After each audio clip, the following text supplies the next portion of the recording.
The Jack Benny Program. Quality of product is essential to continuing success.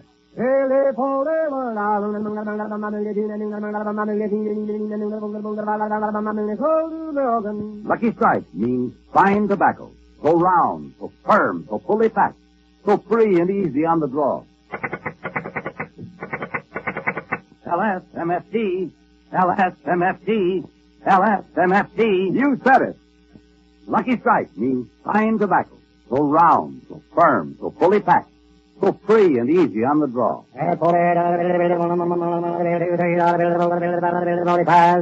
American. Independent tobacco experts, auctioneers, buyers, and warehousemen present at the tobacco auctions can see Lucky Strike consistently select and buy the finer, the lighter, the naturally milder Lucky Strike tobacco.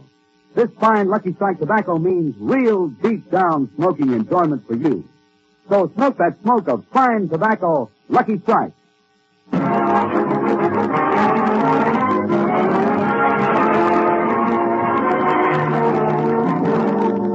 Lucky Strike Program, starring Jack Benny, with Mary Livingston, Phil Harris, Rochester, Larry Stevens, and yours truly, Don Wilson.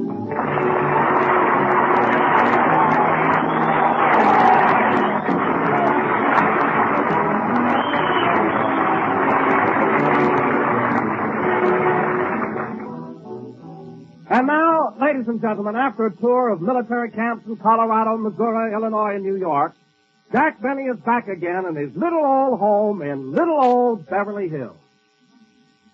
Ah, California, the land of enchantment, where the fragrance of orange blossoms permeates the air, the land of eternal sunshine.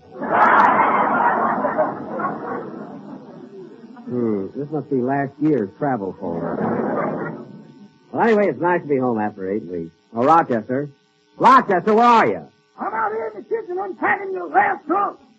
I'm packing my trunk in the kitchen. Isn't that a roundabout way of doing it? No, boss, I already put your suits back in the closet, your shirts back in the dresser, and now I'm putting the sandwiches back in the icebox. Oh, well, good. They'll come in handy on our next trip. You know, it's bad enough to take a few sandwiches in a valise, but, boss, a trunk full. Rochester, there's nothing like playing safe when you're on a train. I know, but when everybody else wanted to eat, they went to the diner. We had to go to the baggage car.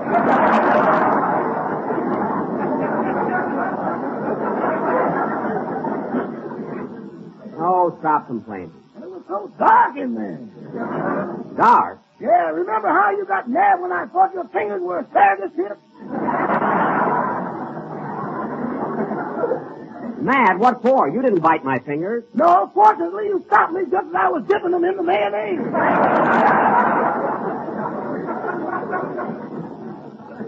Never mind. Anyway, I only packed enough food to last us for the trip. How many sandwiches have we got left? 1 ham, 1 cheese, and 385 peanut butter. 385 peanut butter? Yeah, they didn't sell so good, did they?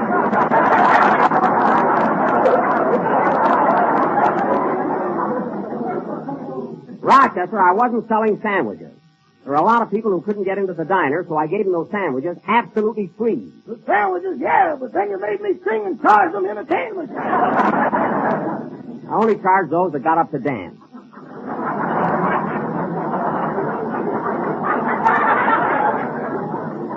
Now, I don't want to hear any more about this. Oh, darn it, there's that sculptor from St. Joe. Still working on my statue. I wish he'd hurry up and finish it. Say, boss, I was just watching him make that statue, and he's got you standing there with your hand in your vest like Napoleon. Well, what's wrong with that? He's got your other 2 hands in your pocket.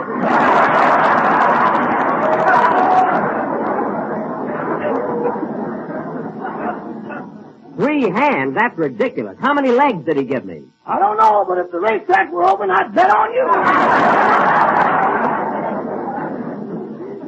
Well, he's the silliest guy I ever... There's the door. Maybe if I sent St. Joe a picture of me, they'd call that guy off. Oh, hello, Mary. Hello, Jack. What's the matter? Something wrong? Oh, you know that sculptor from St. Joe who followed me to Denver? Yeah. Well, he followed me here, too, and he insists on finishing that statue. Well, what are you complaining about? I think it's a wonderful tribute. They got a statue of Jesse James there, too. Oh, fine. Comparing me to Jesse James. I never robbed a train in my life. No, but you put a dining car out of business.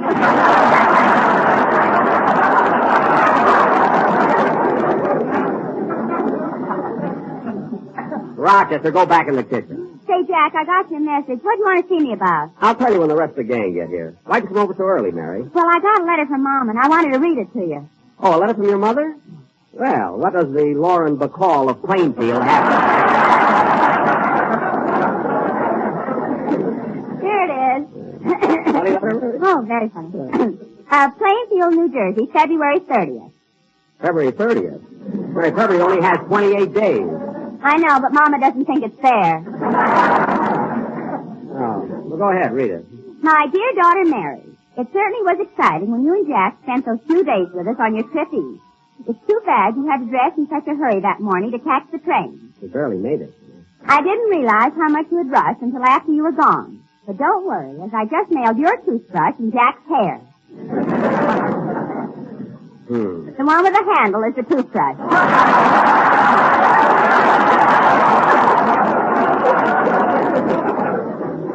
No wonder I caught cold in Chicago.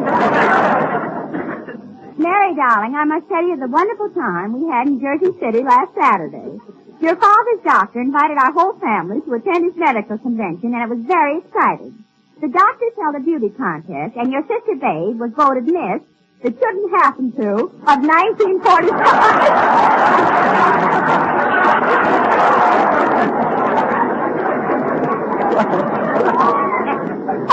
I knew Babe could do it.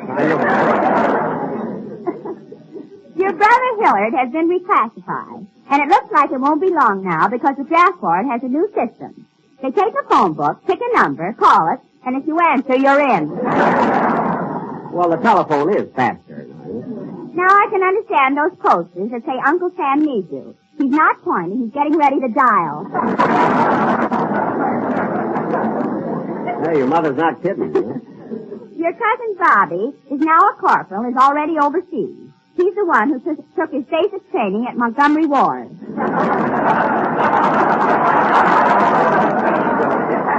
Hey, your mother's funny, you know. And now in closing, Mary, I have some neighborhood gossip that will really surprise you. Guess who murdered his wife this morning? No other news, love, Mama.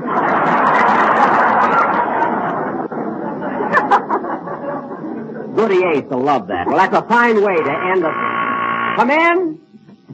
Oh, hello, Larry. Hello, Mr. Benny. I came as soon as I got your message. Well, I'll talk to you about it when the rest of the gang gets here. Okay.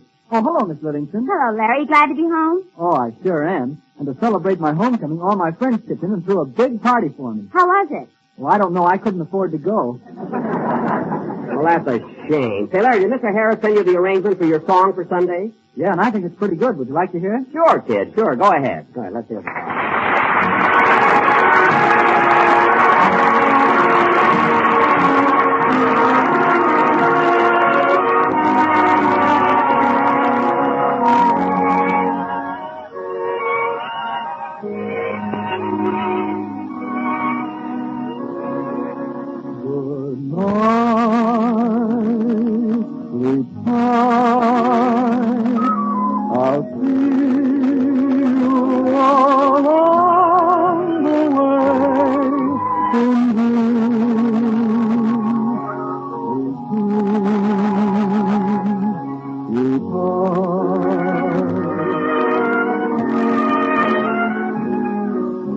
Tomorrow,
that song sounded very good, kid. It certainly did, Larry. Thanks, Miss Livingston. Oh, Mr. Benny, here's a note I just found. It was left by Mr. Wimbish, the man you rented your house to when you went away.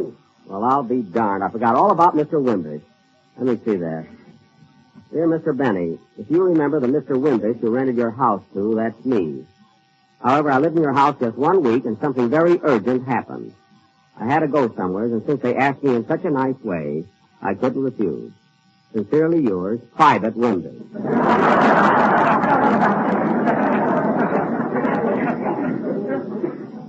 P.S. Profit by my experience. If the phone rings, don't answer it. Mary, your mother must have been right about all. Come in. Oh, hello, Phil. Hiya, Jackson. I got your call. What's up? I'll tell you when Don gets here. Hello, Libby. Hello, Phil. Isn't it great to be home again? Yeah, that's what I kept dreaming about during all those cold weeks back east. Yep, getting back to good old California. Yeah, man, this is the only place for me. You said it, Phil. Come on in the other room. Okay, where shall I put my umbrella?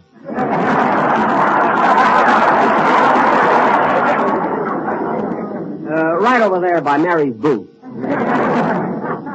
Say, Phil, you look a little tired. Yeah, I am. All day long I've been helping Frankie, my guitar player, look for a place to live. Did he find one? No, Jackson, and the poor guy's practically an orphan now that they're closing the bars at midnight.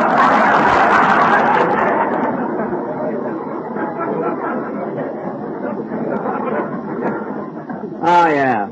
If he hadn't been locked in twice, he wouldn't have gotten any sleep at all.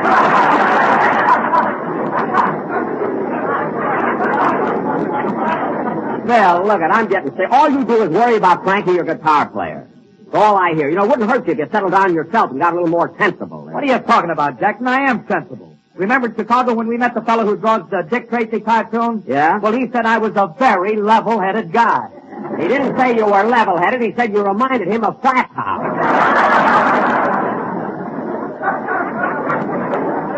You level-headed. Oh, stop picking on me. Every time I open my mouth, you jump right down my throat. I'm not jumping down your throat. I'm just trying to give you a little advice, that's all. Well, I don't need any advice from you, Mr. Anthony. I can take care of myself. Mr. Anthony, I demand a little more respect from you, Phil. Remember, I'm the boss. The boss, huh?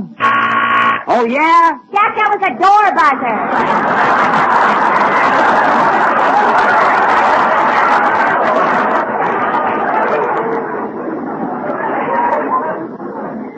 Then why is Phil wiping off his chin?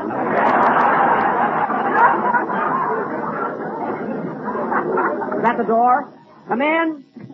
Oh, hello, everybody. Hello, Don. It's great to be home again, isn't it? Sure is. Say, Jack, I got your message. What do you want to see me about? I'll tell you as soon as Don gets here. I am Don. I mean Wilson. I'm Wilson. I'm mixed up. I'm the door buzzer. Oh, shut up. Now, look, kid. The reason I asked you all to come over is because there's something important I want to talk to you about. Your expense accounts for the trip. Fasten your safety belt, fellas. It's going to be a rough ride. You're darn right it is. But looking over the expense accounts all of you turned in, you must think money grows on trees. Yeah, Jackson, you got enough to keep you in the shade for the rest of your life. All right, Phil, since you're such a wise guy, we'll start with you. What's this item for $10 marked valet service? I had some suits pressed at the hotel. I pressed my own suit. Now, Wilson, look at your account. What's this charge for $7 marked laundry? Well, that's just what it is. I paid $7 to have some laundry done. All that free soap and water in the hotel. You know, I wash my own clothes. Now, Mary, what's this charge on your account? $15 NG. A new girdle. Let's see you wiggle out of that one.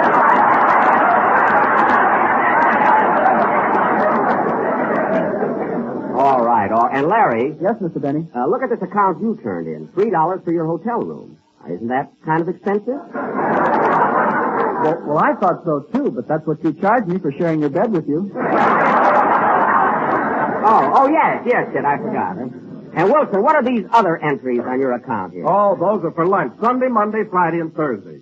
Lunch, Sunday, Monday, Friday, and Thursday. Yes, I just abbreviated it to LSMFT. Oh. And you know, Jack, I found out the most amazing thing. What is it, Don? LSMFT spelled backwards is TFMSL. Well, isn't that astounding? What does it spell sideways, Don? I don't know about sideways, but always it's Lucky Strike means fine tobacco. That's very clever. Now, getting back to your expense accounts, I want you kids to be more careful in the future, but I'll pay you off now. Wait here, I'll go into my vault and get the money. Please turn your back.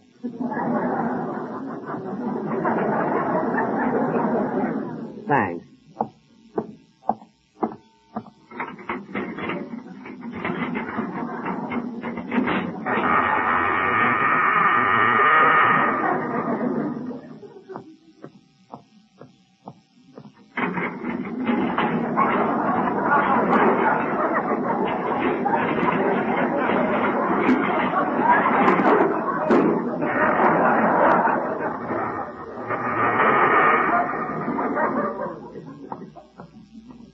Oh, who goes there, friend or foe? Friend. What's the password? Password? Oh, yeah. A fool and his money are soon parted. Oh, it's you, Mr. Benny. That's right. How have you been, Ed? Quite well, sir. Me too. Sure good to get back home. Oh, have you been away? Yeah. Yes, for 8 weeks. I went to New York. Oh, must be nice there now. No, Ed. It's winter. Oh. Well, it's hard to tell in here. Yes, I imagine it is. Take out your gun, Ed. I'm going to open the safe. Yes, sir. Let's see. The combination is right for 45. Left for 160. Back to 15. And left to 110. There.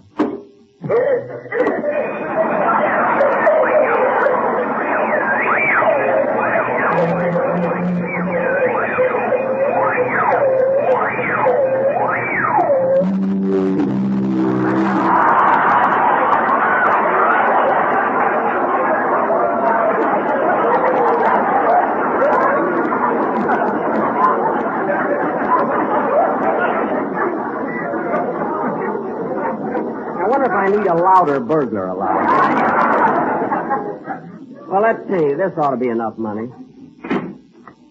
Well, so long, Ed. Bye, Mr. Benny. Say, Ed, I've been thinking it must be kind of lonesome down here. Oh, no, I don't mind it. Well, nevertheless, I'm going to get you a radio.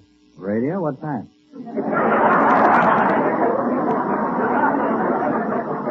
Well, it's a new thing that people enjoy. Well, send one down. If I like it, I'll eat it. No, Ed, it's nothing to eat, you know. Well, so long. So long, Mr. Benny.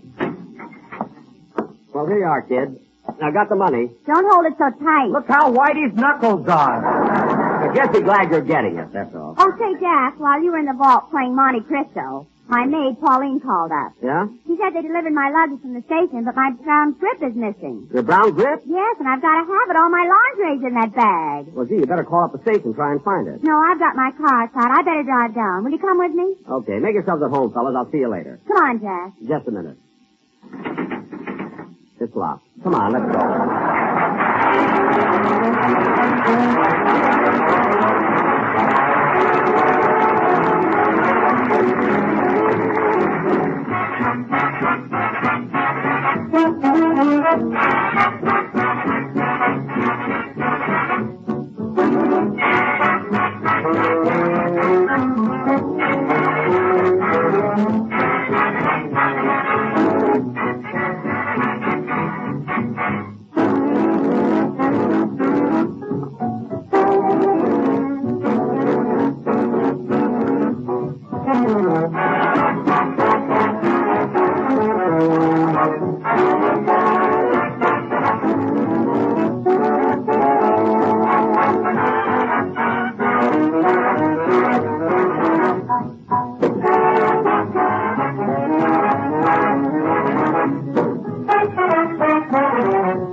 Don't drive so fast, Mary. Take it easy. It's awfully windy with the top down. Let's stop and put it up. But, Jack, fresh air is good for you. What if it does blow your hair around a little? Listen, sister, it blows yours around. It blows mine off. Oh, why don't you get rid of it? The way the wind keeps lifting it up, you look like you're reading a mystery story. Okay. I'll put it in the glove compartment. Ooh, silly. Oh, leave it off. You'll get used to it. Anyway, here's the station. Yeah, there's a parking place right in front. I see it. There. Let's go in. Gosh, look at that mob in there. Gee, railroad stations are always so crowded. Now, let's see. Where's the... Train leaving on track 5 for Anaheim, Azusa, and Cucamonga. Come on, Mary. Let's go over to the baggage room and find out about... Well, Bill. Bill, you old scoundrel. I haven't seen you since the Kansas City Convention 5 years ago. Look, there must be... What a brawl that was. Remember Dolores, the hat check girl? She's still looking for you. Now, wait a minute. See, you made a mistake. Smoke, Bill. How you've aged in 5 years. Huh? I told you in Kansas City that the kind of life you were leading would kill you. Now, wait a minute. Look, I'm not... Now, Bill, I'm not scolding you. Sure, I have to live as you please. But it's beginning to tell on you. Look, why, you've even lost your hair. He didn't lose it. It's in the glove compartment. Mary. Well, Bill. This must be your little one. My, she's grown since I saw her last. You know, young lady, I've known your father ever since... I'm not her father! You're not her... Oh... I get it. Still the same old Bill. Well, don't worry, Bill, don't worry. If I see you, missus, I won't say a word. Look, I'm trying to tell you... By the way, you still with the catch-all garbage can company? That's all garbage. Look, and if you'll just listen for a minute... Look, fella... I'll never forget the time you sold the city of Syracuse 2,000 garbage cans. And the first time they were used, the bottoms fell out of every one. What a stink that caused. Look, mister, I'm trying to tell you that I've got to run, Bill. I've got to run. I'm taking the train to San Diego. Look, Hey, San Diego. Remember that night, Bill? Well, so long, Bill. I'll see you in Boston in 48.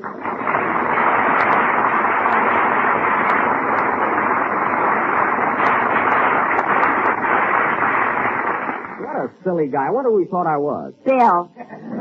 Oh, yeah. Come on, Mary. There's the baggage room there. Train leaving on track 5 for Anaheim, Azusa, and Cucamonga. Look, Mary, I'll tell him it's my suitcase. You know how they push women Oh, around. you better let me handle it, Jack. No, I'll show you how to get things done in a hurry. Well, okay, but I think you're wrong. Oh, say, mister. Yes?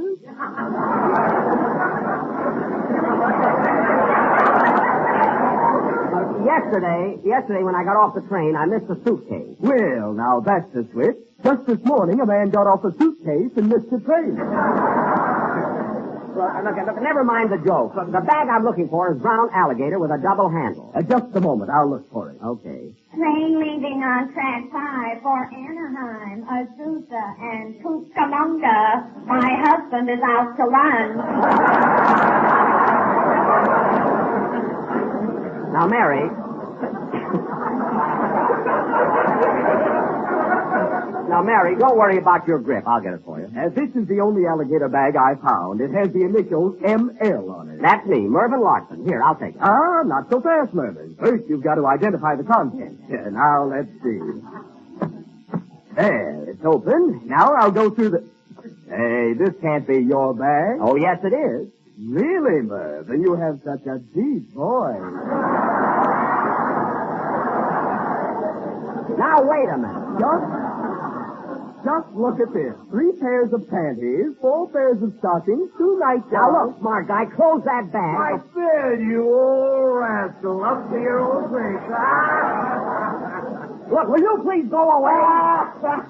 Good old Bill. Hey, wait a minute. Bill, you said your name was Mervyn. My name isn't Bill, is it, Mary? No, it's Jack. There. Jack, what happened to Mervyn? That's my name. Then this bag is yours. It's not. It's my bag. So, who are you and what's your name? Her name is Bag and she wants her Mary. I mean, her name is Mary and she wants her bag. Then for heaven's sake, what's your name? My name is Bill.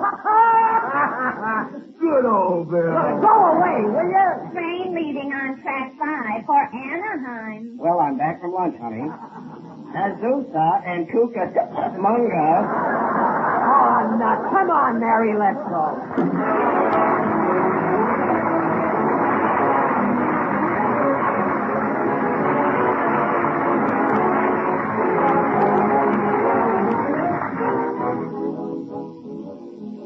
Ladies and gentlemen, in the past 3 years, I have seen the Red Cross in action, both here and overseas. While we were on this last trip to New York and back, my gang and I visited many hospitals. And folks, if you could have seen what we saw, you'd get to the Red Cross so fast, their need for $200 million would be covered in no time. They're doing a job so big that they can only keep it up with our help. When we realized that the Red Cross now operates 727 clubs overseas, serves an average of 2 million meals a month, provides music, books, magazines, newspapers, and recreation to our men, that's something to be proud of. And how about the way they've been getting those packages into prison camps? All I can add, folks, is this. Let's do it now.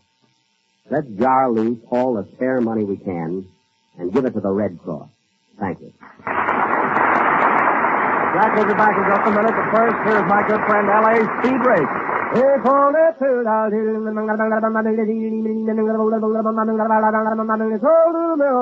takes fine tobacco to make a fine cigarette. And Lucky Strike means fine tobacco. The finer, the lighter, the naturally milder Lucky Strike tobacco. This fine Lucky Strike tobacco means real, deep-down smoking enjoyment for you. So smoke that smoke of fine tobacco, Lucky Strike. So round, so firm, so fully packed. So free and easy on the draw. The famous tobacco auctioneers heard on tonight's program are Mr. L.A. Speed Riggs of Goldsboro, North Carolina. And Mr. F.E. Boone of Lexington, Kentucky. Sold American. Basil Risedale speaking for Lucky Strike. LSMFT, LSMFT, LSMFT. You said it. Why, sure. Yes, Lucky Strike means fine tobacco. So smoke that smoke of fine tobacco, Lucky Strike. So round, so firm, so fully packed. So free and easy on the draw.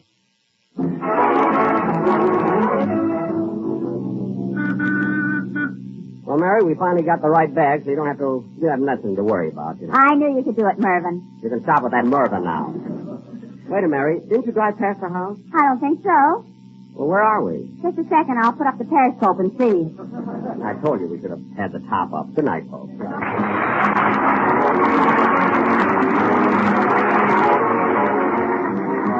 is the National Broadcasting Company.